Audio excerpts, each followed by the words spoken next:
Hello, Micol. So nice to see you. Would you give us a small introduction to who you are and what are you doing? Of course. My name is Micol. I'm the founder of Vertical Crypto Art.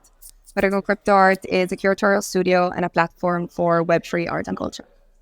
Um, for how long have you been active, and what do you think have been some of the biggest challenges in going into being an entrepreneur and seeing how to explore the reality of NFTs, being one of the first realities that entered the space, so that the path was not decided yet, and you had to discover step by step what was the good direction. So, what were some obstacles, and what were some decisions that you guys took that showed up to be interesting into understanding where this space can evolve? Yes. So Vertical Crypto Art was founded in 2020, around June of 2020. I was active in the Web3 NFT space since kind of 2019. So before deciding to, open a business and have what we're doing with Vertical Crypto Art, I explored the Web3 art and culture scene and then realized that there was an opportunity and a potential for us to build into the art and culture space in a way that felt curated and that gave context and value to what was this new movement of art that was being created on the blockchain. And this has always kind of like been our angle. Challenges, there's many challenges when you build a business. I would say the biggest challenge was understanding how to bootstrap, especially when you start.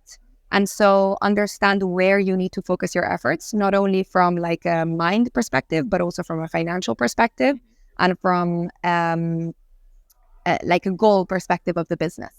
And try to iterate these goals as you go. I think in the ecosystem that we are, NFTs, crypto, Web3, it's a market and it's a space that moves very quickly. And with that velocity, you have to also be able to adapt your business, what you're doing into this rhythm. So this was definitely a challenge and a push as well, because it keeps you on your toes and it keeps you active. But I think overall, like our overarching kind of like theme and ethos and values and what we want to bring is trying to bridge, contemporary art and the contemporary art world with the Web3 art and culture space, and finding ways to do that in a way that feels approachable, that feels easy, and that has in mind this kind of like idea of high quality curation and high quality delivery of education, events, exhibitions, and everything that we do within the realm of vertical crypto art. In the moment in which we have to, for the public, try to explain what an NFT is, the most easy explanation is that a tool that allows us to certificate timestamp, provenance, and ownership of an asset. If we were to give a more philosophical analysis of what an NFT really represents, and what is the opportunity for the people to understand this tool as not just a certificate, but something else, is there some insight that you have upon that? So to explore beyond the general definition of NFT. Well, NFTs is a non-fungible token, right? And with the notion of a token, the token can define and can be many different things. Of course, from the art perspective and in general from the kind of like technical perspective, it is a certification of authenticity. But actually, it can be a piece of art. It can be used, the blockchain can be used as a medium to evolve art practices.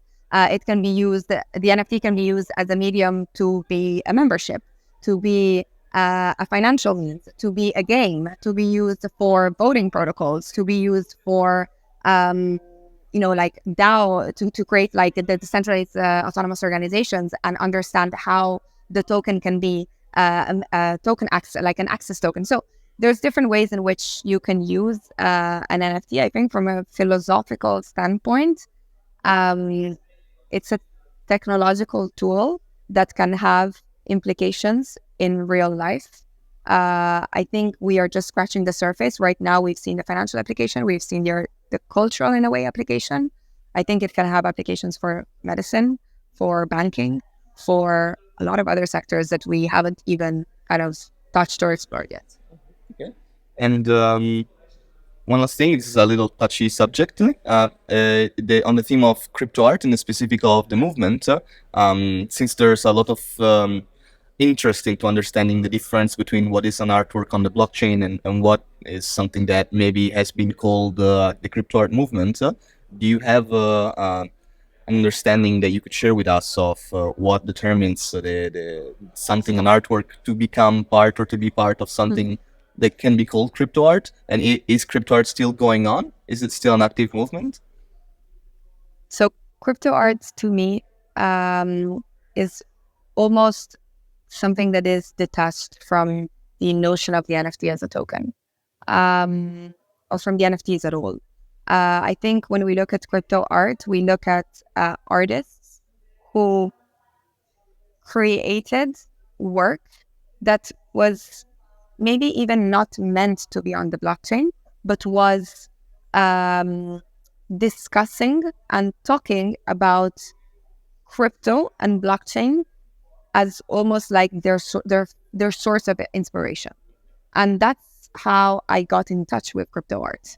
If I think about artists like Max Osiris, Rob Ness, Rare Pepes, that's almost for me are the core of crypto art.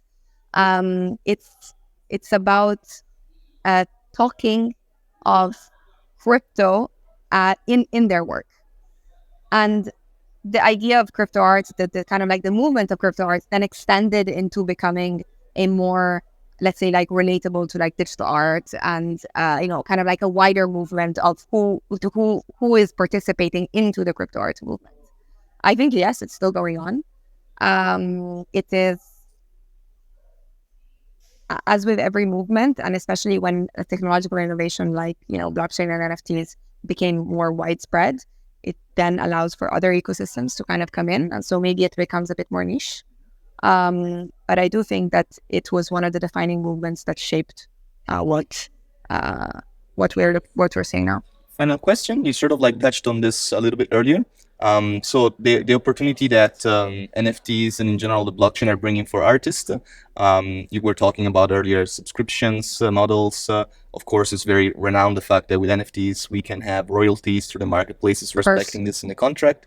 So in general, for the world of the arts, can we acknowledge that this technology, beyond being something that became a very big hype, concretely can bring new economic models and systems to support the arts? Absolutely. I mean, if I even think about generative artists, for example, that make work that essentially create art with code, it would not be possible for them to have a market and a medium for their work to transact if it wasn't for blockchain, if it wasn't for NFTs.